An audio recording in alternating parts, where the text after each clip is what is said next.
اور اس کے بعد ہیری کلتیس نے یہ بات بتائی، یہ واضح کیا کہ یہ ساری کائنات آگ سے بنی ہے۔ ہیری کلتیس کے تقریباً 100 سال بعد فیثاغورس نے یہ بات بتائی ہمیں کہ کائنات کو علم الہندسہ یعنی ہندسوں کی شکل میں، اعداد کی شکل میں، اعداد کی صورت میں یا اعداد کی مدد سے کائنات کو سمجھا جا سکتا ہے اور اس کو سمجھنا آسان ہے۔ فیثاغورس نے یہ بات بھی بتائی کہ انسان مرنے کے بعد دوبارہ کسی نئی کائنات میں یا کسی نئی دنیا میں ظہور پذیر ہو جاتا ہے، فنا نہیں ہوتا۔ اس کے کو تقریباً 50 سال بعد ایمپیڈوکل نے اس بات کی وضاحت کی کہ یہ ساری مادی اشیاء جتنی بھی ہیں، ہوا ہوا، آگ، ہوا، مٹی، پانی، ایسے بنی ہیں یہ، یعنی کائنات کی تمام چیزیں، یعنی کہ دریا، سمندر، ندی، نالے، انسان، جانور، حیوان، پتھر، شجر، یہ ساری چیزیں آگ، ہوا، مٹی، پانی، اس کا یہ نظریہ تھا کہ یہ 4 چیزوں سے مل کر بنی ہیں۔ اس نے ان کو 4 عناصر کا نام دیا، ایمپیڈوکل نے، آگ، ہوا، مٹی، پانی، ان 4 عناصر سے مل کر بنی ہیں۔ اس کے بعد سقراط آیا کو تقریباً 3 دہائیاں بعد، یہ ایک یونانی فلاسفر تھا سقراط، اس نے بتایا کہ انسانی مزاج جو ہے یہ 4 قسم کا ہے، اور ان چاروں چیزوں میں سے جس چیز کی اکثریت ہوگی انسان کے اندر، اس نے کہا کہ یہ 4 قسم کی سکریشنز ہیں انسان کے جسم سے اندر سے خارج ہوتی ہیں۔ سکریشنز انسان کے جسم کے اندر یہ خارج ہوتی ہیں، سکریشنز 4 قسم کی، اور ان 4 میں سے جو زیادہ ہو مقدار میں انسان کا مزاج ویسا ہی ہوتا ہے۔ اس نے ان 4 کے نام بتایا کہ بلغمی، دموی، صفراوی اور سوداوی، یہ چاروں نام آج بھی ہمارے یونانی حکماء کے اندر چل رہے ہیں، اور وہ سب دیکھتے ہیں کہ فلاں انسان کا مزاج کیسا ہے، دموی ہے، صفراوی ہے، یا سوداوی ہے یا بلغمی ہے۔ تو یہ 4 مزاجوں کی اس نے وضاحت کی، اور یہ 4 مزاج اس نے بتایا کہ انسان کے اندر سے جو مواد خارج ہوتا ہے، سکریشن جو انسان کے جسم کے اندر سے خارج ہوتی ہیں، ان کو سامنے رکھ کر اس نے یہ بات بتائی سقراط نے۔ تو اس کے بعد بقراط جو تھا، اس نے یہ بات بتائی کہ انسان جتنی سرگرمیاں بھی انجام دیتا ہے وہ اپنے دماغ کی بدولت انجام دیتا ہے۔ بقراط کے بعد افلاطون اس کے شاگردوں میں تھا، افلاطون نے یہ بات بتائی، سقراط کا شاگرد تھا افلاطون، اس نے بتایا کہ یہ پوری کی پوری کائنات جو ہے، یہ زمین، آسمان، چاند، ستارے، آگ، ہوا، مٹی، پانی، یہ ساری کی ساری چیزیں جو ہیں یہ 2 اقسام کی ہیں، ایک تو اشیاء، تھنگز، اور دوسرے خیالات، یعنی اس نے ساری کائنات کو 2 چیزوں پہ معمول کیا، چیزیں یعنی اشیاء اور خیالات، تھنگز اور تھاٹس۔ اس کے بعد اس کا شاگرد آیا ارسطو نے یہ بتایا کہ جتنے بھی انسان ہیں اور جانور ہیں اور پودے ہیں، ان کے اندر ایک وائٹل فورس ہے، ایک قوت حیات ہے ان کے اندر، اور وہ قوت حیات جو ہے وہ ان کو زندگی عطا کرتی ہے۔ اس نے یہ بات ثابت کی کہ تجرباتی مشاہدات اور منطقی توجیحات کے بغیر ہم کسی مادی چیز کو نہیں سمجھ سکتے، مادی چیزوں کو محض خیالات کی مدد سے نہیں سمجھا جا سکتا۔ مادی اشیاء کو اگر سمجھنا ہے تو تجرباتی مشاہدات اور منطقی توجیحات سے مدد لینی پڑی، اس نے دلائل سے مدد لینی پڑی، اور تجربات کرنے پڑیں گے اپنے حواس خمسہ کی مدد سے۔ حواس خمسہ کی مدد سے تجربات کر کے ہی کسی مادی چیز کو سمجھا جا سکتا۔ اگر ہم حواس خمسہ کو تجربات کے لیے استعمال میں نہیں لائیں گے تو مادی چیز کی حقیقت کو ہم نہیں سمجھ سکتے۔ اس کے تقریباً 1 صدی بعد اقلیدس نے ایک کتاب لکھی، ایلیمنٹس، عناصر، اور اس کتاب میں اس نے جدید علوم کو واضح کر دیا۔ اقلیدس تک انسان اپنی بہت زیادہ ترقی کر چکا تھا، اور یہ اس کے جو تھے اپنے جادوئی رویوں کے بعد یہ انسان کے دماغی رویوں کا دور تھا، یہ انسان کے دماغی اور عقلی رویوں کا دور تھا، یہ عقلی رویوں کا دور تھا انسان کا، عقلی رویوں کے دور میں اقلیدس سب سے آخر میں اس کو سمجھا گیا ہے، اور اقلیدس کی کتاب ایلیمنٹس یعنی عناصر کو بہت زیادہ اہمیت دی گئی، اور آج بھی یہ کتاب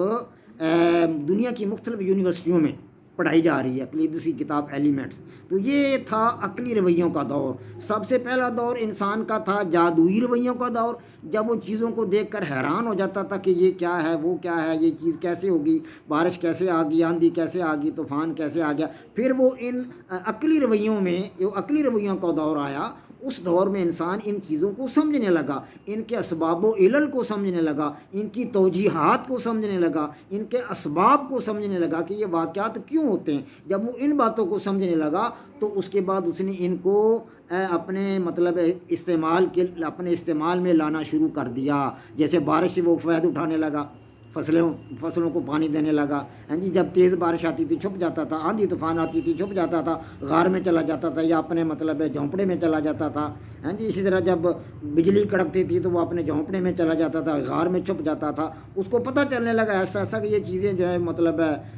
سمجھنے والی چیزیں ہیں، یہ فطری چیزیں ہیں، فطرت کے ساتھ ان کا تعلق ہے، کسی ماورائی طاقت کے ساتھ یا کسی مطلب ایسی انہونی طاقت کے ساتھ یا کسی کرشماتی طاقت کے ساتھ یا کسی غیبی طاقت کے ساتھ ان کا ذرہ برابر بھی تعلق نہیں ہے۔ یہ کائنات کی تمام اشیاء، مادی چیزیں جو ہیں یہ فطری ہیں، اور فطرت